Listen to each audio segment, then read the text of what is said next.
Kanchan Outlook। Satnam Shri Waheguru ji. Comment section ਦੇ ਵਿੱਚ Waheguru type ਕਰਕੇ ਫਤਿਹ ਕਬੂਲ ਕਰੋ ਜੀ। ਵਾਹਿਗੁਰੂ ਜੀ ਕਾ ਖਾਲਸਾ, ਵਾਹਿਗੁਰੂ ਜੀ ਕੀ ਫਤਿਹ। ਤੁਸੀਂ ਆਪਣੇ ਸੁਝਾਅ ਅਤੇ ਸਵਾਲ ਵੀ ਕਮੈਂਟ ਕਰ ਸਕਦੇ ਹੋ। ਤੁਹਾਡੇ ਸੁਝਾਵਾਂ ਦੇ ਉੱਤੇ ਕੰਮ ਕਰਨ ਦੀ ਅਤੇ ਤੁਹਾਡੇ ਸਵਾਲਾਂ ਦੇ ਛੇਤੀ ਤੋਂ ਛੇਤੀ ਜਵਾਬ ਦੇਣ ਦੀ ਪੂਰੀ ਕੋਸ਼ਿਸ਼ ਕੀਤੀ ਜਾਏਗੀ। ਅੱਜ ਸ੍ਰੀ ਗੁਰੂ ਗ੍ਰੰਥ ਸਾਹਿਬ ਜੀ ਦੇ 192ਵੇਂ ਅੰਗ ਦੀ ਬਾਣੀ ਦੀ ਵਿਆਖਿਆ ਕਰਦੇ ਹਾਂ ਜੀ। ਗੌੜੀ ਮਹਿਲਾ ਪੰਜਵਾਂ। ਗੁਰ ਕਾ ਸ਼ਬਦ ਰਾਖ ਮਨ ਮਾਹੇ, ਨਾਮ ਸਿਮਰ ਚਿੰਤਾ ਸਭ ਜਾਹੇ। ਉਸ ਗੁਰੂ ਦਾ ਸ਼ਬਦ, ਗੁਰੂ ਦੀਆਂ ਸਿੱਖਿਆਵਾਂ ਨੂੰ ਆਪਣੇ ਮਨ ਦੇ ਵਿੱਚ ਰੱਖ ਤੇ ਉਹਨਾਂ ਦੇ ਹਿਸਾਬ ਨਾਲ ਗੁਰੂ ਦੀਆਂ ਸਿੱਖਿਆਵਾਂ ਤੇ ਚੱਲ ਕੇ ਉਸ ਪ੍ਰਮਾਤਮਾ ਦਾ ਨਾਮ ਸਿਮਰ, ਜਿਸ ਦਾ ਨਾਮ ਸਿਮਰਿਆਂ ਸਭ ਪ੍ਰਕਾਰ ਦੀਆਂ ਚਿੰਤਾਵਾਂ ਦੂਰ ਹੋ ਜਾਂਦੀਆਂ ਨੇ। ਗੁਰ ਕਾ ਸ਼ਬਦ ਰਾਖ ਮਨ ਮਾਹੇ, ਨਾਮ ਸਿਮਰ ਚਿੰਤਾ ਸਭ ਜਾਹੇ। ਬਿਨ ਭਗਵੰਤ ਨਾਹੀ ਅਨ ਕੋਏ। ਉਸ ਪ੍ਰਮਾਤਮਾ ਤੋਂ ਬਿਨਾਂ ਤੇਰੀ ਜਿੰਦ ਦਾ ਹੋਰ ਕੋਈ ਵੀ ਆਸਰਾ ਨਹੀਂ ਹੈ। ਸਾਡੇ ਸਰੀਰ ਦੇ ਬਹੁਤ ਸਹਾਰੇ ਨੇ। ਸਰੀਰ ਨੂੰ ਸਹਾਰਾ ਦੇਣ ਦੇ ਲਈ ਅਸੀਂ ਭੋਜਨ ਵੀ ਖਾਂਦੇ ਹਾਂ, ਕਸਰਤ ਵੀ ਕਰਦੇ ਹਾਂ, ਬਿਮਾਰ ਹੋ ਜਾਈਏ ਦਵਾਈਆਂ ਵੀ ਲੈ ਲੈਂਦੇ ਹਾਂ। ਸਰੀਰ ਦੇ ਆਨੰਦ ਲਈ ਜਾਂ ਕਹੀਏ ਕਿ ਸਰੀਰਕ ਆਨੰਦ ਦੇ ਲਈ ਅਸੀਂ ਕਾਫੀ ਕੁਝ ਕਰਦੇ ਹਾਂ, ਖੇਡ ਕੁੱਦ ਵੀ ਕਰਦੇ ਹਾਂ, ਕਾਮ ਕਿਰਿਆ ਵੀ ਕਰਦੇ ਹਾਂ। ਪਰ ਮਨ ਲਈ ਅਸੀਂ ਕੀ ਕਰਦੇ ਹਾਂ? ਸਾਡੇ ਮਨ ਦਾ ਆਸਰਾ ਕੌਣ ਹੈ? ਉਹ ਕੋਈ ਹੋਰ ਨਹੀਂ, ਉਹ ਪਰਮਾਤਮਾ ਹੈ। ਜਿਹੜੇ ਲੋਕ, ਜਿਹੜੇ ਮਨੁੱਖ ਜਾਂ ਜਿਹੜੇ ਜੀਵ ਇਸ ਆਸਰੇ ਨੂੰ ਮੰਨ ਲੈਂਦੇ ਨੇ, ਉਹ ਸਦਾ ਹੀ ਆਨੰਦਿਤ ਰਹਿੰਦੇ ਨੇ, ਉਹ ਦੁਖੀ ਨਹੀਂ ਹੁੰਦੇ। ਜੇਕਰ ਅਸੀਂ ਸਰੀਰ ਨੂੰ ਚੰਗੀ ਖੁਰਾਕ ਦੇਈ ਜਾਵਾਂਗੇ ਤੇ ਬਣਦੀ ਕਸਰਤ ਕਰਦੇ ਰਵਾਂਗੇ ਤਾਂ ਸਾਡਾ ਸਰੀਰ ਰੋਗੀ ਨਹੀਂ ਹੋਏਗਾ। ਉਸੇ ਪ੍ਰਕਾਰ ਹੀ ਜੇਕਰ ਅਸੀਂ ਮਨ ਨੂੰ ਉਹਦੀ ਬਣਦੀ ਖੁਰਾਕ ਦੇਈ ਜਾਵਾਂਗੇ ਤਾਂ ਸਾਡਾ ਮਨ ਵੀ ਕਦੇ ਰੋਗੀ ਨਹੀਂ ਹੁੰਦਾ। ਪਰ ਮਨ ਦੀ ਜੋ ਖੁਰਾਕ ਹੈ ਉਹ ਪਰਮਾਤਮਾ ਦਾ ਨਾਮ ਹੈ, ਸਾਡੀ ਮਾਨਸਿਕਤਾ ਦੀ। ਜੋ ਸਾਡਾ ਸਿਰ ਹੈ, ਇਹਦੇ 'ਚ ਦੋ ਚੀਜ਼ਾਂ ਨੇ, ਇੱਕ ਮਨ ਹੈ, ਇੱਕ ਦਿਮਾਗ ਹੈ।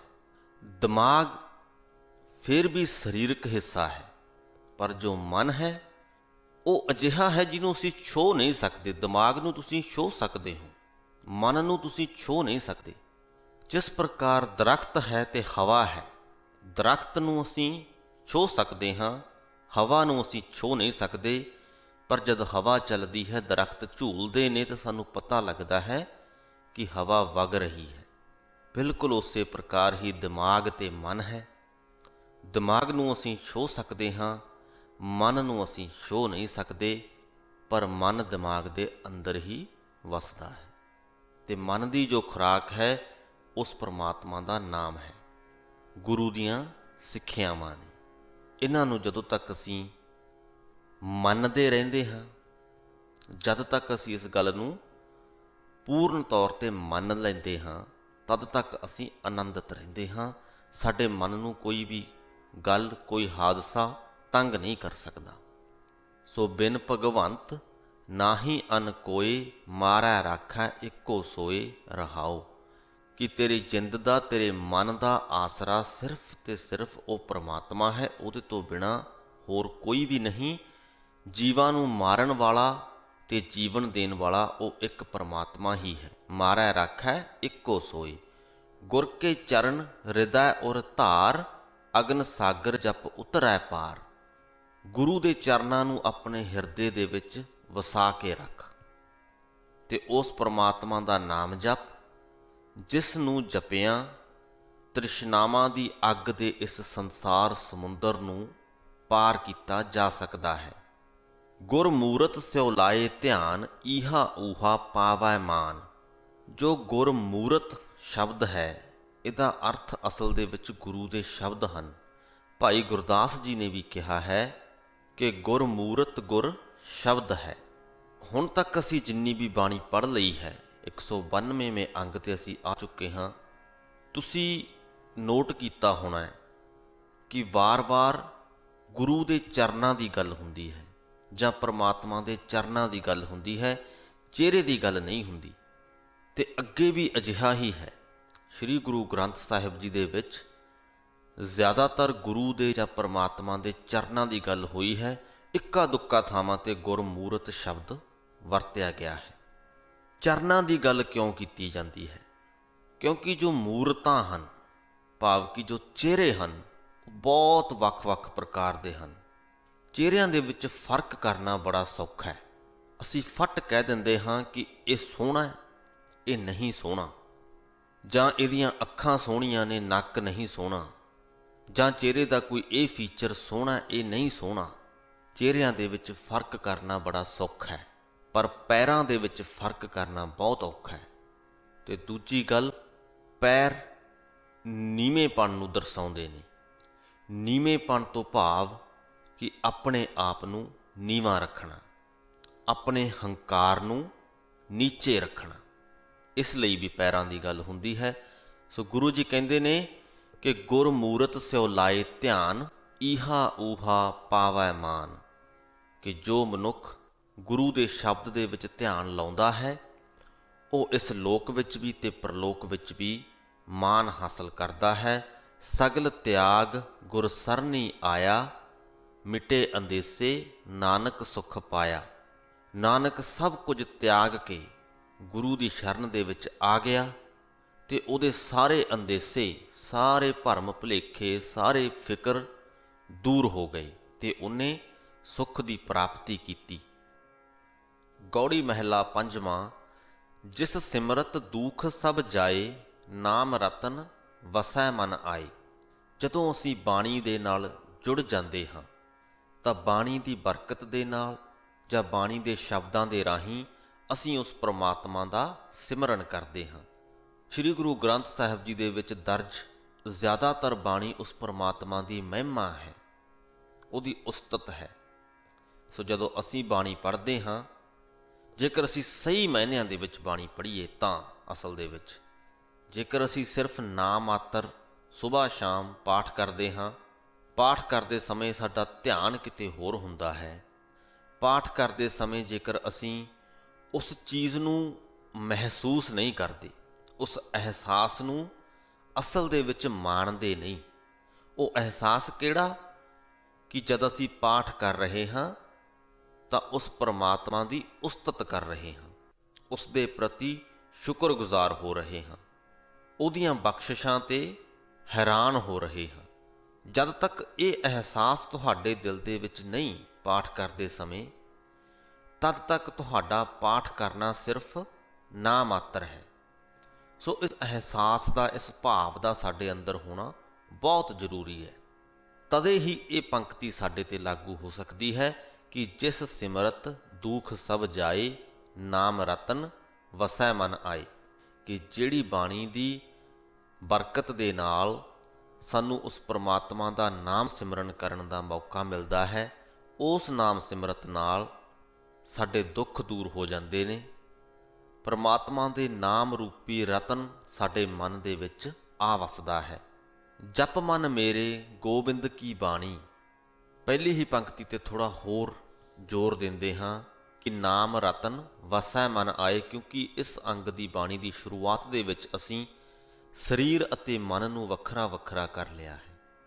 ਤਾਂ ਇੱਥੇ ਵੀ ਉਹ ਚੀਜ਼ ਆ ਜਾਂਦੀ ਹੈ ਕਿ ਸਰੀਰਕ ਤੌਰ ਤੇ ਅਸੀਂ ਰਤਨਾਂ ਦੇ ਪਿੱਛੇ ਬਹੁਤ ਦੌੜਦੇ ਹਾਂ। ਸੋਨਾ, ਹੋਰ ਪ੍ਰਕਾਰ ਦੇ ਧਨ ਪਦਾਰਥ, ਹੀਰੇ ਜਵਾਹਰਾਤ ਇਕੱਠੇ ਕਰਨ ਦੀ ਸਾਨੂੰ ਹੋੜ ਹੁੰਦੀ ਹੈ। ਸਰੀਰਕ ਰਤਨਾਂ ਤੋਂ ਭਾਵ ਉਹ ਰਤਨ ਜਿਨ੍ਹਾਂ ਨੂੰ ਅਸੀਂ ਛੋਹ ਸਕਦੇ ਹਾਂ। ਜਿੱਥੇ ਕਿਤੇ ਵੀ ਸਰੀਰਕ ਸ਼ਬਦ ਵਰਤਿਆ ਜਾਂਦਾ ਹੈ, ਉਹਦਾ ਅਰਥ ਸਿਰਫ ਮਨੁੱਖ ਦਾ ਜਾਂ ਕਿਸੇ ਹੋਰ ਜੀਵ ਦਾ ਸਰੀਰ ਨਹੀਂ, ਬਲਕਿ ਉਹ ਵਸਤੂ ਹੈ, ਉਹ ਪਦਾਰਥ ਹੈ ਜਿਹਨੂੰ ਅਸੀਂ ਛੋਹ ਸਕਦੇ ਹਾਂ, ਉਹਨੂੰ ਅਸੀਂ ਸਰੀਰਕ ਵਸਤੂ ਕਹਿ ਦਿੰਦੇ ਹਾਂ। ਸੋ ਜਿਸ ਪ੍ਰਕਾਰ ਅਸੀਂ ਭੋਜਨ ਕਰਕੇ ਚੰਗੀ ਖੁਰਾਕ ਦੇ ਨਾਲ ਸਰੀਰ ਨੂੰ ਪਾਲਦੇ ਹਾਂ ਪਰ ਮਨ 'ਤੇ ਬਹੁਤਾ ਧਿਆਨ ਨਹੀਂ ਦਿੰਦੇ, ਉਸੇ ਪ੍ਰਕਾਰ ਹੀ ਅਸੀਂ ਸਰੀਰਕ ਰਤਨਾਂ ਪਿੱਛੇ ਤਾਂ ਬਹੁਤ ਦੌੜਦੇ ਹਾਂ, ਮਾਨਸਿਕ ਰਤਨਾਂ ਵੱਲ ਧਿਆਨ ਘੱਟ ਦਿੰਦੇ ਹਾਂ। ਤੇ ਗੁਰੂ ਜੀ ਨੇ ਸਾਨੂੰ ਮਾਨਸਿਕ ਰਤਨਾਂ ਦਾ ਖਜ਼ਾਨਾ ਸ੍ਰੀ ਗੁਰੂ ਗ੍ਰੰਥ ਸਾਹਿਬ ਜੀ ਦੇ ਰੂਪ ਦੇ ਵਿੱਚ ਪੇਸ਼ ਕੀਤਾ ਹੈ। ਤੇ ਸਾਡਾ ਫਰਜ਼ ਬਣਦਾ ਹੈ ਕਿ ਇਸ ਬਾਣੀ ਨੂੰ, ਇਸ ਖਜ਼ਾਨੇ ਨੂੰ ਸਮਝੀਏ, ਇਹਨੂੰ ਲੁੱਟ ਲਈਏ, ਆਪਣੇ ਮਨਾਂ ਦੇ ਵਿੱਚ ਧਾਰ ਲਈਏ, ਤਾਂ ਕਿ ਅਸੀਂ ਮਾਨਸਿਕ ਰੂਪ ਤੇ ਵੀ ਰਤਨ ਹਾਸਲ ਕਰ ਪਾਈਏ। ਹੁਣ ਅੱਗੇ ਚੱਲਦੇ ਹਾਂ ਕਿ ਜਪ ਮਨ ਮੇਰੇ ਗੋਬਿੰਦ ਕੀ ਬਾਣੀ। ਹੇ ਮੇਰੇ ਮਨ, ਉਸ ਗੋਬਿੰਦ ਦੀ, ਉਸ ਪਰਮਾਤਮਾ ਦੀ ਬਾਣੀ ਦਾ ਜਾਪ ਕਰ। ਸਾਧੂ ਜਨ ਰਾਮ ਰਸਨ ਵਖਾਣੀ ਰਹਾਓ। ਉਹ ਬਾਣੀ ਜਿਹਦਾ ਉਚਾਰਨ ਆਪਣੀ ਜੀਭ ਦੇ ਨਾਲ, ਆਪਣੀ ਰਸਨਾ ਦੇ ਨਾਲ ਕਰਕੇ ਸੰਤ ਜਨ ਉਸ ਪਰਮਾਤਮਾ ਦਾ ਵਖਾਨ ਕਰਦੇ ਨੇ, ਉਹਦੇ ਗੁਣਗਾਨ ਕਰਦੇ ਨੇ। ਇਕਸ ਬਿਨ ਨਾਹੀ ਦੂਜਾ ਕੋਈ, ਜਾ ਕੀ ਦ੍ਰਿਸ਼ਟੀ ਸਦਾ ਸੁਖ ਹੋਏ। ਉਸ ਇੱਕ ਪਰਮਾਤਮਾ ਤੋਂ ਬਿਨਾ ਦੂਜਾ ਕੋਈ ਵੀ ਨਹੀਂ, ਜਿਹਦੀ ਮਿਹਰ ਦੀ ਨਿਗਾਹ ਦੇ ਨਾਲ ਸਦਾ ਆਨੰਦ ਦੀ ਪ੍ਰਾਪਤੀ ਹੋਵੇ। ਸੁੱਖ ਅਤੇ ਦੁੱਖ ਦੇ ਵਿੱਚ ਅੰਤਰ ਉਦੋਂ ਤੱਕ ਹੈ ਜਦੋਂ ਤੱਕ ਅਸੀਂ ਪਰਮਾਤਮਾ ਨਾਲੋਂ ਟੁੱਟੇ ਹੋਏ ਹਾਂ। ਜਿਸ ਦਿਨ ਸਾਡੀ ਲਿਵ ਉਸ ਪਰਮਾਤਮਾ ਦੇ ਨਾਲ ਲੱਗ ਗਈ, ਜਿਸ ਦਿਨ ਸਾਡੇ ਤਾਰ ਉਸ ਪਰਮਾਤਮਾ ਦੇ ਨਾਲ ਜੁੜ ਗਏ, ਸੁੱਖ ਅਤੇ ਦੁੱਖ ਦਾ ਅੰਤਰ ਮਿਟ ਜਾਏਗਾ। ਅਸੀਂ ਸਦਾ ਹੀ ਆਨੰਦਿਤ ਰਵਾਂਗੇ।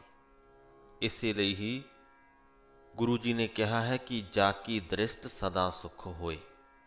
ਪਰ ਉਹਦੇ ਲਈ ਉਸ ਪਰਮਾਤਮਾ ਦੀ ਦ੍ਰਿਸ਼ਟ, ਉਸ ਪਰਮਾਤਮਾ ਦੀ ਮਿਹਰ ਦੀ ਨਿਗਾਹ ਸਾਡੇ ਤੇ ਹੋਣੀ ਜ਼ਰੂਰੀ ਹੈ। ਤੇ ਉਹਨੂੰ ਹਾਸਲ ਕਰਨ ਦੇ ਲਈ ਅਸੀਂ ਕੁਝ ਵੀ ਨਹੀਂ ਕਰ ਸਕਦੇ। ਜਦ ਪਰਮਾਤਮਾ ਦੀ ਮਰਜ਼ੀ ਹੋਏਗੀ, ਸਾਡੇ ਤੇ ਉਹਦੀ ਮਿਹਰ ਦੀ ਨਿਗਾਹ ਹੋ ਜਾਏਗੀ, ਅਸੀਂ ਗੁਰੂ ਦੇ ਲੜ ਲੱਗ ਜਾਵਾਂਗੇ। ਬਾਣੀ ਨੂੰ ਸਮਝ ਕੇ ਬਾਣੀ ਦੇ ਰਾਹੀਂ ਉਸ ਪਰਮਾਤਮਾ ਦੀ ਉਸਤਤ ਕਰਾਂਗੇ। ਉਸ ਉਸਤਤ ਦੇ ਭਾਵ ਨੂੰ ਸੰਪੂਰਨ ਤੌਰ ਤੇ ਆਪਣੇ ਹਿਰਦਿਆਂ ਦੇ ਵਿੱਚ ਮਾਣਾਂਗੇ, ਮਹਿਸੂਸ ਕਰਾਂਗੇ ਤੇ ਸਦਾ ਆਨੰਦ ਦੀ ਪ੍ਰਾਪਤੀ ਕਰਾਂਗੇ। ਸਾਜਨ ਮੀਤ ਸਖਾ ਕਰ ਏਕ, ਉਸ ਇੱਕ ਪਰਮਾਤਮਾ ਨੂੰ ਆਪਣਾ ਸੱਜਣ, ਆਪਣਾ ਮਿੱਤਰ, ਆਪਣਾ ਸਖਾ ਬਣਾ ਲੈ। ਹਰ ਹਰ ਅੱਖਰ ਮਨ ਮਹਿ ਲੇਖ, ਤੇ ਉਹਦੀ ਸਿਫਤ ਸਲਾਹ ਦੇ ਅੱਖਰ ਆਪਣੇ ਮਨ ਦੇ ਵਿੱਚ ਉੱਕਰ। ਰਵ ਰਹਿਆ ਸਰਬੱਤ ਸੁਆਮੀ, ਗੁਣ ਗਾਵੈ ਨਾਨਕ ਅੰਤਰਜਾਮੀ। ਉਹ ਸੁਆਮੀ ਪਰਮਾਤਮਾ, ਉਹ ਮਾਲਕ ਪਰਮਾਤਮਾ ਸਰਬੱਤ ਦੇ ਵਿੱਚ ਵਿਆਪਕ ਹੈ। ਰਵ ਰਹਿਆ ਤੋਂ ਭਾਵ ਵਿਆਪਕ ਹੈ, ਸਰਬੱਤ ਤੋਂ ਭਾਵ ਹਰ ਥਾਂ। ਉਹ ਮਾਲਕ ਪਰਮਾਤਮਾ ਹਰ ਥਾਂ ਵਿਆਪਕ ਹੈ। ਨਾਨਕ ਉਸ ਅੰਤਰਜਾਮੀ ਪਰਮਾਤਮਾ ਦੇ ਗੁਣ ਗਾਉਂਦਾ ਹੈ। ਗੌੜੀ ਮਹਿਲਾ ਪੰਜਵਾਂ। ਭੈ ਮਹਿ ਰਚਿਓ ਸਭ ਸੰਸਾਰਾ, ਤਿਸ ਭਉ ਨਾਹੀ ਜਿਸ ਨਾਮ ਆਧਾਰਾ। ਸਾਰਾ ਸੰਸਾਰ ਕਿਸੇ ਨਾ ਕਿਸੇ ਪ੍ਰਕਾਰ ਦੇ ਡਰ ਦੇ ਹੇਠ ਦੱਬਿਆ ਹੋਇਆ ਹੈ। ਹਰ ਵਕਤ ਮਨੁੱਖ ਨੂੰ ਕੋਈ ਨਾ ਕੋਈ ਡਰ ਹੈ। ਇਹ ਨਾ ਹੋ ਜਾਏ, ਉਹ ਨਾ ਹੋ ਜਾਏ, ਇਹ ਨੁਕਸਾਨ ਨਾ ਹੋ ਜਾਏ, ਉਹ ਨੁਕਸਾਨ ਨਾ ਹੋ ਜਾਏ। ਇਸ ਪ੍ਰਕਾਰ ਦੇ ਅਨੇਕਾਂ ਹੀ ਡਰ ਮਨੁੱਖ ਨੇ ਆਪਣੇ ਮਨ ਦੇ ਵਿੱਚ ਪਾਲੇ ਹੋਏ ਨੇ। ਸੋ ਭੈ ਮਹਿ ਰਚਿਓ ਸਭ ਸੰਸਾਰਾ, ਪਰ ਤਿਸ ਭਉ ਨਾਹੀ ਜਿਸ ਨਾਮ ਆਧਾਰਾ। ਜਿਨ੍ਹੇ ਉਸ ਪਰਮਾਤਮਾ ਦੇ ਨਾਮ ਨੂੰ ਆਪਣਾ ਆਸਰਾ ਬਣਾ ਲਿਆ, ਉਹਨੂੰ ਕਿਸੇ ਵੀ ਪ੍ਰਕਾਰ ਦਾ ਕੋਈ ਡਰ ਨਹੀਂ ਰਹਿ ਜਾਂਦਾ। ਭਉ ਨਾ ਵਿਆਪੈ ਤੇਰੀ ਸਰਨਾ, ਜੋ ਤੁਧ ਭਾਵੈ ਸੋਈ ਕਰਨਾ ਰਹਾਓ। ਹੇ ਪਰਮਾਤਮਾ, ਤੇਰੀ ਸ਼ਰਨ ਦੇ ਵਿੱਚ ਪਿਆ ਕੋਈ ਵੀ ਡਰ ਆਪਣਾ ਜ਼ੋਰ ਨਹੀਂ ਪਾ ਸਕਦਾ। ਜੋ ਤੈਨੂੰ ਚੰਗਾ ਲੱਗਦਾ ਹੈ ਉਹੀ ਕੰਮ ਕੀਤਾ ਜਾ ਸਕਦਾ ਹੈ। ਇਸ ਸ਼ਬਦ ਦੇ ਵਿੱਚ ਵੀ ਬੜੀ ਡੂੰਘਾਈ ਹੈ। ਜਿਸ ਮਨੁੱਖ ਨੇ ਉਸ ਪਰਮਾਤਮਾ ਦੇ ਨਾਲ ਸਾਂਝ ਕਾਇਮ ਕਰ ਲਈ, ਉਹ ਨਹੀਂ ਡਰਦਾ ਕਿਸੇ ਵੀ ਚੀਜ਼ ਤੋਂ, ਕਿਉਂਕਿ ਉਹਨੂੰ ਇਸ ਗੱਲ ਦਾ ਅਹਿਸਾਸ ਹੋ ਜਾਂਦਾ ਹੈ ਕਿ ਜੋ ਕੁਝ ਵੀ ਵਾਪਰਦਾ ਹੈ, ਜੋ ਕੁਝ ਵੀ ਹੁੰਦਾ ਹੈ, ਉਸ ਪਰਮਾਤਮਾ ਦੀ ਰਜ਼ਾ ਅਨੁਸਾਰ ਹੁੰਦਾ ਹੈ। ਉਹ ਮਨੁੱਖ ਆਪਣੀ ਕੋਈ ਵੀ ਹੈਸੀਅਤ ਨਹੀਂ ਸਮਝਦਾ ਕਿ ਉਹ ਕੁਝ ਕਰਨ ਯੋਗ ਹੈ। ਅਸਲ ਦੇ ਵਿੱਚ ਸਾਨੂੰ ਡਰ ਹੀ ਉਦੋਂ ਹੁੰਦੇ ਨੇ ਜਦੋਂ ਤੱਕ ਅਸੀਂ ਇਹ ਸਮਝਦੇ ਹਾਂ ਕਿ ਅਸੀਂ ਇਹਨਾਂ ਹਾਦਸਿਆਂ ਨੂੰ ਹੋਣ ਤੋਂ ਰੋਕ ਸਕਦੇ ਹਾਂ, ਕਿ ਸਾਡੀ ਇੰਨੀ ਜੁਰਤ ਹੈ, ਜਦ ਤੱਕ ਸਾਡੇ ਮਨਾਂ ਦੇ ਵਿੱਚ ਇਹ ਖਿਆਲ ਹੈ ਕਿ ਸਾਡੀ ਇੰਨੀ ਜੁਰਤ ਹੈ ਕਿ ਅਸੀਂ ਨੁਕਸਾਨ ਨੂੰ ਹੋਣ ਤੋਂ ਬਚਾ ਸਕਦੇ ਹਾਂ, ਤਦ ਤੱਕ ਹੀ ਸਾਡੇ ਅੰਦਰ ਡਰ ਹੈ। ਜਿਸ ਦਿਨ ਇਹ ਜੁਰਤ ਖਤਮ ਕਰ ਲਈ, ਜਿਸ ਦਿਨ ਆਪਣੇ ਆਪ ਨੂੰ ਉਸ ਪ੍ਰਮਾਤਮਾ ਦੇ ਸਹਾਰੇ ਛੱਡਤਾ ਕਿ ਹੇ ਪ੍ਰਮਾਤਮਾ, ਤੇਰੀ ਮਰਜ਼ੀ ਤੋਂ ਬਿਨਾਂ ਪੱਤਾ ਵੀ ਨਹੀਂ ਹਿੱਲਦਾ, ਤਾਂ ਮੈਂ ਕੌਣ ਹੁੰਦਾ ਹਾਂ ਜੋ ਇਹ ਸੋਚ ਲਵਾਂ ਕਿ ਮੈਂ ਇਸ ਨੁਕਸਾਨ ਨੂੰ ਹੋਣ ਤੋਂ ਬਚਾ ਲਵਾਂਗਾ। ਜਦੋਂ ਅਸੀਂ ਸੰਪੂਰਨ ਤੌਰ 'ਤੇ ਉਸ ਪਰਮਾਤਮਾ ਦੇ ਪ੍ਰਤੀ ਸਮਰਪਿਤ ਹੋ ਜਾਂਦੇ ਹਾਂ ਤਾਂ ਡਰ ਆਪਣੇ ਆਪ ਹੀ ਖਤਮ ਹੋ ਜਾਂਦੇ ਨੇ। ਸੋਗ ਹਰਖ ਮਹਿ ਆਵਣ ਜਾਣਾ, ਤਿਨ ਸੁਖ ਪਾਇਆ ਜੋ ਪ੍ਰਭ ਭਾਣਾ। ਸੁੱਖ ਅਤੇ ਦੁੱਖ ਜਦ ਤੱਕ ਅਸੀਂ ਅੱਡੋ ਅੱਡ ਸਮਝਦੇ ਹਾਂ, ਉਦੋਂ ਤੱਕ ਸਾਡਾ ਆਉਣਾ ਜਾਣਾ ਲੱਗਿਆ ਰਹਿੰਦਾ ਹੈ। ਇਹ ਆਉਣਾ ਜਾਣਾ ਕਿੱਥੋਂ ਕਿੱਥੋਂ ਤੱਕ ਹੈ? ਕਦੇ ਸੁੱਖਾਂ ਵੱਲ ਤੇ ਕਦੇ ਦੁੱਖਾਂ ਵੱਲ। ਕਦੇ ਦੁੱਖਾਂ ਵੱਲ ਜਾ ਵੜਦੇ ਹਾਂ ਤੇ ਵਾਪਸ ਫੇਰ ਸੁੱਖਾਂ ਵੱਲ ਆ ਜਾਂਦੇ ਹਾਂ, ਫੇਰ ਚੱਲ ਜਾਂਦੇ ਹਾਂ, ਫੇਰ ਆ ਜਾਂਦੇ ਹਾਂ। ਇਹ ਆਉਣਾ ਜਾਣਾ ਲੱਗਿਆ ਹੀ ਰਹਿੰਦਾ ਹੈ। ਤੇ ਇਹ ਸੁੱਖ ਦੁੱਖ ਵੀ ਇਸ ਕਰਕੇ ਨੇ ਕਿਉਂਕਿ ਅਸੀਂ ਸੋਚਦੇ ਹਾਂ ਕਿ ਅਸੀਂ ਇਹਨਾਂ ਚੀਜ਼ਾਂ ਨੂੰ ਕਾਬੂ ਕਰ ਸਕਦੇ ਹਾਂ। ਅਸੀਂ ਸੋਚਦੇ ਹਾਂ ਕਿ ਅਸੀਂ ਅਜਿਹੇ ਢੰਗ ਦੇ ਨਾਲ ਆਪਣੀ ਜ਼ਿੰਦਗੀ ਬਤੀਤ ਕਰ ਸਕਦੇ ਹਾਂ ਕਿ ਅਸੀਂ ਸਦਾ ਹੀ ਸੁਖੀ ਰਹੀਏ। ਸਾਨੂੰ ਇਹ ਲੱਗਦਾ ਹੈ ਕਿ ਅਸੀਂ ਮਿਹਨਤ ਕਰ ਸਕਦੇ ਹਾਂ, ਮਿਹਨਤ ਕਰਕੇ ਚੰਗਾ ਪੈਸਾ ਕਮਾ ਸਕਦੇ ਹਾਂ ਤੇ ਪੈਸਾ ਹੋਏਗਾ ਤੇ ਸੁੱਖ ਹੋਏਗਾ। ਅਸੀਂ ਬਹੁਤ ਪ੍ਰਕਾਰ ਦੀਆਂ ਇਹਤਿਆਤ ਰੱਖਦੇ ਹਾਂ ਤਾਂ ਕਿ ਅਸੀਂ ਬਿਮਾਰੀਆਂ ਜਾਂ ਹਾਦਸਿਆਂ ਤੋਂ ਬਚੇ ਰਹੀਏ। ਉਹਦੇ ਪਿੱਛੇ ਸਾਡੀ ਸੋਚ ਹੁੰਦੀ ਹੈ ਕਿ ਅਸੀਂ ਬੱਚੇ ਹੀ ਰਵਾਂਗੇ। ਇੱਥੇ ਮੇਰਾ ਇਹ ਕਹਿਣ ਦਾ ਮਤਲਬ ਬਿਲਕੁਲ ਵੀ ਨਹੀਂ ਹੈ ਕਿ ਸਾਨੂੰ ਇਹਤਿਆਤ ਨਹੀਂ ਰੱਖਣੀ ਚਾਹੀਦੀ। ਪਰਹੇਜ਼ ਜ਼ਰੂਰ ਰੱਖਣੇ ਚਾਹੀਦੇ ਨੇ, ਪਰ ਉਹਦੇ ਪਿੱਛੇ ਭਾਵ ਇਹੀ ਹੋਣਾ ਚਾਹੀਦਾ ਹੈ ਕਿ ਇਹ ਪਰਹੇਜ਼ ਰੱਖਣ ਦੀ ਸਮਝ ਵੀ ਮੈਨੂੰ ਉਸ ਪਰਮਾਤਮਾ ਨੇ ਦਿੱਤੀ ਹੈ। ਇਸ ਪਰਹੇਜ਼ ਨੇ ਕੰਮ ਕਰਨਾ ਹੈ ਜਾਂ ਨਹੀਂ ਕਰਨਾ, ਇਹ ਵੀ ਉਸ ਪਰਮਾਤਮਾ ਦੇ ਹੱਥ ਹੈ। ਫਿਰ ਹੀ ਅਸੀਂ ਆਨੰਦ ਦੀ ਪ੍ਰਾਪਤੀ ਕਰ ਸਕਦੇ ਹਾਂ। ਤਿੰਨ ਸੁੱਖ ਪਾਇਆ ਜੋ ਪ੍ਰਭ ਭਾਣਾ। ਜਿਹੜੇ ਉਸ ਪਰਮਾਤਮਾ ਦੇ ਭਾਣੇ ਨੂੰ ਮੰਨ ਲੈਂਦੇ ਨੇ ਉਹੀ ਸੁੱਖ ਦੀ ਪ੍ਰਾਪਤੀ ਕਰਦੇ ਨੇ। ਅਗਨ ਸਾਗਰ ਮਹਾ ਵਿਆਪੈ ਮਾਇਆ। ਇਹ ਜੋ ਸੰਸਾਰ ਹੈ ਤ੍ਰਿਸ਼ਨਾਵਾਂ ਦਾ ਇੱਕ ਬਹੁਤ ਵੱਡਾ ਸਮੁੰਦਰ ਹੈ, ਜਿਸ ਦੇ ਅੰਦਰ ਕੀ ਮਾਇਆ ਜੀਵਾਂ ਦੇ ਉੱਪਰ ਆਪਣਾ ਪ੍ਰਭਾਵ ਪਾਈ ਰੱਖਦੀ ਹੈ। ਸੇ ਸੀਤਲ ਜਿਨ ਸਤਿਗੁਰ ਪਾਇਆ। ਜਿਨ੍ਹਾਂ ਨੇ ਸੱਚਾ ਗੁਰੂ ਹਾਸਲ ਕਰ ਲਿਆ ਉਹ ਠੰਡੇ ਠਾਰ ਰਹਿੰਦੇ ਨੇ ਇਸ ਤਪਦੇ ਸਮੁੰਦਰ ਦੇ ਵਿੱਚ ਵੀ। ਰਾਖ ਲੈ ਪ੍ਰਭ ਰਾਖਣਹਾਰਾ। ਉਹ ਰੱਖਣਹਾਰ ਪ੍ਰਮਾਤਮਾ ਜੀਵਾਂ ਨੂੰ ਆਪ ਹੀ ਹੱਥ ਦੇ ਕੇ ਰੱਖਦਾ ਹੈ, ਆਪ ਹੀ ਉਹਨਾਂ ਦੀ ਰੱਖਿਆ ਕਰਦਾ ਹੈ, ਆਪ ਹੀ ਇਸ ਵਿਕਾਰਾਂ ਦੇ ਤ੍ਰਿਸ਼ਨਾਵਾਂ ਦੇ ਸਮੁੰਦਰ ਤੋਂ ਬਚਾਉਂਦਾ ਹੈ। ਕਹੋ ਨਾਨਕ ਕਿਆ ਜੰਤ ਵਿਚਾਰਾ। ਹੇ ਨਾਨਕ ਇਹ ਆਖ ਕਿ ਜੰਤ ਵਿਚਾਰਾ, ਜੀਵ ਵਿਚਾਰੇ ਦੀ ਕੀ ਜ਼ਰੂਰਤ ਹੈ। ਕਿਆ ਜੰਤ ਵਿਚਾਰਾ ਭਾਵ ਕਿ ਵਿਚਾਰਾ ਜੀਵ ਕੀ ਹੈ ਉਸ ਪਰਮਾਤਮਾ ਦੇ ਅੱਗੇ? ਕੁਝ ਵੀ ਨਹੀਂ, ਉਹਦੇ ਹੱਥਾਂ ਦੀ ਕਠਪੁਤਲੀ ਹੈ। ਜਿਵੇਂ ਉਸ ਪਰਮਾਤਮਾ ਦੀ ਮਰਜ਼ੀ ਹੁੰਦੀ ਹੈ ਉਸ ਕਠਪੁਤਲੀ ਨੂੰ ਉਸੇ ਤਰ੍ਹਾਂ ਹੀ ਉਹ ਨਚਾਉਂਦਾ ਰਹਿੰਦਾ ਹੈ। ਗੌੜੀ ਮਹਿਲਾ ਪੰਜਵਾਂ। ਤੁਮਰੀ ਕਿਰਪਾ ਤੇ ਜਪੀਐ ਨਾਉ, ਤੁਮਰੀ ਕਿਰਪਾ ਤੇ ਦਰਗਹਿ ਥਾਉ। ਕਿ ਹੇ ਪਰਮਾਤਮਾ, ਤੇਰੀ ਮਿਹਰ ਨਾਲ ਹੀ ਤੇਰਾ ਨਾਮ ਜਪਿਆ ਜਾ ਸਕਦਾ ਹੈ, ਤੇਰੀ ਕਿਰਪਾ ਨਾਲ ਹੀ ਤੇਰੀ ਦਰਗਾਹ ਦੇ ਵਿੱਚ ਜੀਵਾਂ ਨੂੰ ਇੱਜ਼ਤ ਮਿਲਦੀ ਹੈ। ਤੁਝ ਬਿਨ ਪਾਰ ਬ੍ਰਹਮ ਨਹੀਂ ਕੋਏ। ਤੇਰੇ ਤੋਂ ਬਿਨਾਂ ਜੀਵਾਂ ਦਾ ਕੋਈ ਆਸਰਾ ਨਹੀਂ। ਤੁਮਰੀ ਕਿਰਪਾ ਤੇ ਸਦਾ ਸੁਖ ਹੋਏ ਰਹਾਉ। ਤੇਰੀ ਮਿਹਰ ਦੇ ਨਾਲ ਸਦਾ ਆਨੰਦ ਦੀ ਪ੍ਰਾਪਤੀ ਹੁੰਦੀ ਹੈ। ਤੁਮ ਮਨ ਵਸੇ ਤਉ ਦੁਖ ਨਾ ਲਾਗੈ। ਕਿ ਜਦੋਂ ਤੂੰ ਜੀਵਾਂ ਦੇ ਮਨ ਦੇ ਵਿੱਚ ਆ ਵਸਦਾ ਹੈ ਤਾਂ ਉਹਨਾਂ ਜੀਵਾਂ ਨੂੰ ਕੋਈ ਦੁੱਖ ਨਹੀਂ ਲੱਗਦਾ। ਤੁਮਰੀ ਕਿਰਪਾ ਤੇ ਭਰਮ ਭਾਉ ਭਾਗੈ। ਤੇ ਤੇਰੀ ਮਿਹਰ ਨਾਲ ਹੀ ਉਹਨਾਂ ਦੇ ਅੰਦਰੋਂ ਡਰ ਅਤੇ ਭੁਲੇਖੇ ਦੂਰ ਹੁੰਦੇ ਨੇ।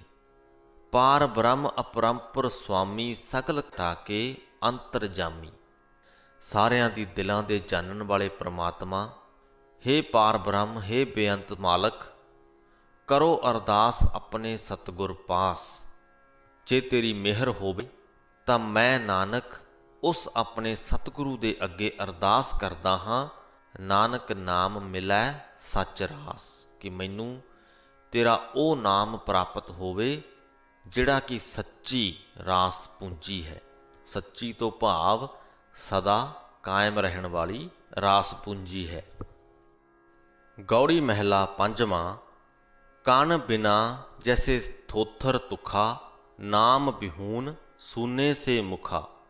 ਕਣ ਤੋਂ ਭਾਵ ਦਾਣੇ ਅਤੇ ਤੁਖਾ ਤੋਂ ਭਾਵ ਬੱਲੀਆਂ, ਕਿ ਜਿਸ ਪ੍ਰਕਾਰ ਦਾਣਿਆਂ ਤੋਂ ਬਿਨਾ ਬੱਲੀਆਂ ਥੋਥੀਆਂ ਹੁੰਦੀਆਂ ਨੇ, ਕਿਸੇ ਕੰਮ ਦੀਆਂ ਨਹੀਂ ਹੁੰਦੀਆਂ, ਉਸੇ ਪ੍ਰਕਾਰ ਹੀ ਪਰਮਾਤਮਾ ਦੇ ਨਾਮ ਤੋਂ ਬਿਨਾ ਮੁੱਖ ਵੀ ਸੁੰਨੇ ਹੁੰਦੇ ਨੇ, ਕਿ ਜਿਹੜੇ ਮੁੱਖ ਉਸ ਪਰਮਾਤਮਾ ਦਾ ਨਾਮ ਨਹੀਂ ਜਪਦੇ ਉਹ ਥੋਥੇ ਨੇ, ਸੁੰਨੇ ਨੇ। ਹਰ ਹਰ ਨਾਮ ਜਪੋ ਨਿਤ ਪ੍ਰਾਣੀ, ਕਿ ਹੇ ਪ੍ਰਾਣੀ, ਹੇ ਜੀਵ, ਹਰ ਰੋਜ਼ ਉਸ ਪਰਮਾਤਮਾ ਦਾ ਨਾਮ ਜਪ। ਨਾਮ ਬਿਹੂਨ ਧ੍ਰਿਗ ਦੇ ਬਿਗਾਨੀ ਰਹਾਓ, ਕਿਉਂਕਿ ਨਾਮ ਤੋਂ ਬਿਨਾ ਇਹ ਬਗਾਨਾ ਸਰੀਰ ਫਿਟਕਾਰਯੋਗ ਹੈ। ਸਰੀਰ ਬਗਾਨਾ ਕਿਉਂ ਹੈ? ਕਿਉਂਕਿ ਇਹ ਸਾਡਾ ਨਹੀਂ, ਪਰਮਾਤਮਾ ਨੇ ਸਾਨੂੰ ਦਿੱਤਾ ਹੋਇਆ ਹੈ। ਇਹਦੇ ਤੇ ਸਾਡਾ ਹੱਕ ਨਹੀਂ, ਉਸ ਪਰਮਾਤਮਾ ਦਾ ਹੱਕ ਹੈ। ਸਾਡੇ ਲਈ ਤੇ ਇਹ ਇੱਕ ਜ਼ਮੀਨ ਹੈ ਜਿਹਦੀ ਅਸੀਂ ਰਾਖੀ ਕਰਨੀ ਹੈ। ਮਾਲਕ ਉਹ ਪਰਮਾਤਮਾ ਹੈ। ਅਸੀਂ ਇਸ ਜ਼ਮੀਨ ਦੇ, ਇਸ ਸਰੀਰ ਰੂਪੀ ਜ਼ਮੀਨ ਦੇ ਰਾਖੇ ਹਾਂ। ਨਾਮ ਬਿਨਾ ਨਾਹੀ ਮੁਖ ਭਾਗ, ਭਰਤ ਬਿਹੂਨ ਕਹਾ ਸੁਹਾਗ। ਪਤੀ ਤੋਂ ਬਿਨਾ, ਭਰਤ ਤੋਂ ਭਾਵ ਪਤੀ, ਪਤੀ ਤੋਂ ਬਿਨਾ ਇਸਤਰੀ ਦਾ ਸੁਹਾਗ ਕਿੱਥੇ ਹੈ, ਕਿਵੇਂ ਹੈ? ਭਰਤ ਬਿਹੂਨ ਕਹਾ ਸੁਹਾਗ, ਕਹਿਣ ਤੋਂ ਭਾਵ ਕਿ ਜਿਸ ਪ੍ਰਕਾਰ ਪਤੀ ਤੋਂ ਬਿਨਾ ਇਸਤਰੀ ਦਾ ਸੁਹਾਗ ਨਹੀਂ ਹੋ ਸਕਦਾ, ਉਸੇ ਪ੍ਰਕਾਰ ਹੀ ਨਾਮ ਬਿਨਾ ਨਾਹੀ ਮੁਖ ਭਾਗ। ਪਰਮਾਤਮਾ ਦੇ ਨਾਮ ਜਪਣ ਤੋਂ ਬਿਨਾ ਸਾਡੇ ਮੱਥਿਆਂ ਦੇ ਉੱਪਰ ਚੰਗਾ ਭਾਗ ਨਹੀਂ ਹੋ ਸਕਦਾ। ਨਾਮ ਵਿਸਾਰ ਲਗੈ ਅਨਸੁਆਏ, ਜਿਹੜਾ ਮਨੁੱਖ ਉਸ ਪਰਮਾਤਮਾ ਦਾ ਨਾਮ ਵਿਸਾਰ ਕੇ ਹੋਰ ਪਦਾਰਥਾਂ ਦੇ ਸਵਾਦ ਦੇ ਵਿੱਚ ਪੈ ਜਾਂਦਾ ਹੈ। ਅਨਸੁਆਏ ਤੋਂ ਭਾਵ ਹੋਰ ਪਦਾਰਥਾਂ ਦੇ ਸਵਾਦ, ਤਾਂ ਕਿ ਆਸ ਨਾ ਪੁੱਜੈ ਕਾਏ, ਉਹਦੀ ਆਸ ਕਿਤੇ ਵੀ ਨਹੀਂ ਪਹੁੰਚਦੀ, ਭਾਵ ਕਿ ਉਹਦੀ ਕੋਈ ਵੀ ਆਸ ਪੂਰੀ ਨਹੀਂ ਹੁੰਦੀ, ਸਿਰੇ ਨਹੀਂ ਚੜ੍ਹਦੀ। ਕਰ ਕਿਰਪਾ ਪ੍ਰਭ ਆਪਣੀ ਦਾਤ, ਨਾਨਕ ਨਾਮ ਜਪੈ ਦਿਨ ਰਾਤ। ਹੇ ਪ੍ਰਮਾਤਮਾ, ਮੇਰੇ ਤੇ ਕਿਰਪਾ ਕਰ, ਕਿਰਪਾ ਕਰਕੇ ਆਪਣੇ ਨਾਮ ਦੀ ਦਾਤ ਬਖਸ਼, ਤਾਂ ਕਿ ਨਾਨਕ ਦਿਨ ਰਾਤ ਤੇਰਾ ਨਾਮ ਜਪਦਾ ਰਹੇ। ਸੋ ਇਸ ਦੇ ਨਾਲ ਹੀ ਸ੍ਰੀ ਗੁਰੂ ਗ੍ਰੰਥ ਸਾਹਿਬ ਜੀ ਦੇ 192ਵੇਂ ਅੰਗ ਦੀ ਬਾਣੀ ਦੀ ਵਿਆਖਿਆ ਦੀ ਸਮਾਪਤੀ ਹੁੰਦੀ ਹੈ ਜੀ। ਅੱਜ ਅਸੀਂ ਸਰੀਰ ਅਤੇ ਮਨ ਦਾ ਅੰਤਰ ਜਾਣਿਆ, ਤੇ ਇਹ ਵੀ ਜਾਣਿਆ ਕਿ ਸਰੀਰ ਦੇ ਲਈ ਅਸੀਂ ਬਹੁਤ ਕੁਝ ਕਰਦੇ ਹਾਂ, ਪਰ ਮਨ ਦੇ ਲਈ ਅਸੀਂ ਬਹੁਤ ਥੋੜ੍ਹਾ ਕਰਦੇ ਹਾਂ ਜਾਂ ਕੁਝ ਵੀ ਨਹੀਂ ਕਰਦੇ। ਸਰੀਰ ਦੇ ਲਈ ਬਹੁਤ ਸਾਰੇ ਆਸਰੇ ਹਨ, ਬਹੁਤ ਕੁਝ ਹੈ ਜੋ ਅਸੀਂ ਆਪਣੇ ਸਰੀਰ ਦੇ ਲਈ ਕਰ ਸਕਦੇ ਹਾਂ, ਪਰ ਉਸ ਮਨ ਦਾ ਆਸਰਾ ਸਿਰਫ ਪਰਮਾਤਮਾ ਦਾ ਨਾਮ ਹੈ। ਉਹਦੇ ਨਾਮ ਦੇ ਵਿੱਚ ਜੁੜ ਕੇ ਹੀ ਅਸੀਂ ਸੁੱਖ ਅਤੇ ਦੁੱਖ ਦੇ ਅੰਤਰ ਨੂੰ ਮਿਟਾ ਸਕਦੇ ਹਾਂ। ਤੇ ਜਦੋਂ ਉਹ ਅੰਤਰ ਮਿਟ ਗਿਆ ਤਾਂ ਉਹ ਜੋ ਹਾਲਤ ਹੋਏਗੀ ਸਾਡੀ, ਉਹ ਜੋ ਸਥਿਤੀ ਹੋਏਗੀ ਸਾਡੀ, ਉਹ ਆਤਮਿਕ ਆਨੰਦ ਵਾਲੀ ਹੋਏਗੀ, ਸਥਿਰਤਾ ਵਾਲੀ ਹੋਏਗੀ। ਫਿਰ ਅਸੀਂ ਰਤਨਾਂ ਦੇ ਬਾਰੇ ਵੀ ਜਾਣਿਆ ਕਿ ਸਰੀਰਕ ਰਤਨਾਂ ਦੇ ਪਿੱਛੇ ਅਸੀਂ ਬਹੁਤ ਦੌੜਦੇ ਹਾਂ, ਪਰ ਮਾਨਸਿਕ ਰਤਨ ਨੂੰ ਹਾਸਲ ਕਰਨ ਦਾ ਅਸੀਂ ਯਤਨ ਨਹੀਂ ਕਰਦੇ। ਤੇ ਮਾਨਸਿਕ ਰਤਨਾਂ ਦਾ ਖਜ਼ਾਨਾ ਸ੍ਰੀ ਗੁਰੂ ਗ੍ਰੰਥ ਸਾਹਿਬ ਜੀ ਦੇ ਰੂਪ ਵਿੱਚ ਸਾਡੇ ਗੁਰੂ ਸਾਹਿਬਾਨਾਂ ਨੇ ਸਾਨੂੰ ਬਖਸ਼ਿਆ ਹੈ। ਤੇ ਅਸੀਂ ਇਸ ਗੱਲ ਨੂੰ ਮੰਨੀਏ, ਇਸ ਗੱਲ ਨੂੰ ਸਮਝੀਏ, ਗੁਰੂ ਦੀ ਬਾਣੀ ਦੇ ਲੜ ਇਸੇ ਪ੍ਰਕਾਰ ਹੀ ਲੱਗੇ ਰਹੀਏ। ਵੀਡੀਓ ਨੂੰ ਅੰਤ ਤੱਕ ਵੇਖਣ ਸੁਣਨ ਦੇ ਲਈ ਤੁਹਾਡਾ ਬਹੁਤ ਬਹੁਤ ਧੰਨਵਾਦ ਹੈ। ਅੱਗੇ ਲੋਕਾਂ ਤੱਕ ਪਹੁੰਚਾਉਣ ਦਾ ਕੰਮ ਤੁਸੀਂ ਆਪਣੇ ਆਪ ਹੀ ਕਰ ਦਿੰਦੇ ਹੋ, ਮੈਨੂੰ ਕਹਿਣ ਦੀ ਲੋੜ ਵੀ ਨਹੀਂ ਪੈਂਦੀ। ਬਾਕੀ ਗੱਲ ਇਹ ਹੈ ਕਿ ਇਸ ਵੀਡੀਓ ਨੂੰ ਵੇਖੇ ਸੁਣੇਗਾ ਸਿਰਫ ਉਹੀ ਇਨਸਾਨ ਜਿਸ ਉੱਪਰ ਪਰਮਾਤਮਾ ਨੇ ਮਿਹਰ ਕੀਤੀ ਕਿ ਉਹਨੂੰ ਗੁਰੂ ਦੀ ਬਾਣੀ ਦੇ ਨਾਲ ਜੁੜਨਾ ਚਾਹੀਦਾ ਹੈ। ਉਹ ਬੇਸ਼ੱਕ ਇਹ ਵੀਡੀਓ ਵੇਖੇ, ਬੇਸ਼ੱਕ ਕਿਤੇ ਹੋਰ ਵੇਖੇ, ਉਹਦੇ ਨਾਲ ਫਰਕ ਨਹੀਂ ਪੈਂਦਾ। ਗੱਲ ਹੈ ਕਿ ਗੁਰੂ ਦੀ ਬਾਣੀ ਦੇ ਨਾਲ ਜੁੜੇ। ਜਿਸ ਮਨੁੱਖ ਦੇ ਅੰਦਰ ਪਰਮਾਤਮਾ ਨੇ ਇਹ ਵਿਰਤੀ ਪੈਦਾ ਕਰ ਦਿੱਤੀ ਕਿ ਗੁਰੂ ਦੀ ਬਾਣੀ ਨੂੰ ਸਮਝਣਾ ਹੈ, ਉਹਦੇ ਲਈ ਪਰਮਾਤਮਾ ਹੀਲਾ ਵਸੀਲਾ ਵੀ ਆਪ ਹੀ ਕਰੇਗਾ, ਉਹਨੂੰ ਲੈ ਕੇ ਜਾਏਗਾ ਕਿਸੇ ਪਲੇਟਫਾਰਮ ਤੱਕ। ਹੋ ਸਕਦਾ ਗੂਗਲ ਹੀ ਉਹ ਪਲੇਟਫਾਰਮ ਹੋਵੇ, ਉੱਥੇ ਇਨਸਾਨ ਸਰਚ ਵੀ ਕਰੇਗਾ, ਕੁਝ ਨਾ ਕੁਝ ਜ਼ਰੂਰ ਲੱਭ ਲਏਗਾ। ਜਦ ਤੱਕ ਉਸ ਪਰਮਾਤਮਾ ਦੀ ਮਿਹਰ ਦੀ ਨਿਗਾਹ ਨਹੀਂ ਹੁੰਦੀ, ਤਦ ਤੱਕ ਉਹ ਇਨਸਾਨ ਗੂਗਲ 'ਤੇ ਵੀ ਜਾ ਕੇ ਸਰਚ ਕਰਨ ਦੀ ਵੀ ਸੋਚੇਗਾ ਨਹੀਂ, ਇਹ ਸੋਚ ਹੀ ਉਤਪੰਨ ਨਹੀਂ ਹੋਏਗੀ। ਸੋ ਇਸੇ ਹੀ ਸੰਦੇਸ਼ ਦੇ ਨਾਲ ਅੱਜ ਦੀ ਵੀਡੀਓ ਦੀ ਸਮਾਪਤੀ ਕਰਦੇ ਹਾਂ। ਫਤਿਹ ਕਬੂਲ ਕਰੋ ਜੀ। ਵਾਹਿਗੁਰੂ ਜੀ ਕਾ ਖਾਲਸਾ, ਵਾਹਿਗੁਰੂ ਜੀ ਕੀ ਫਤਿਹ।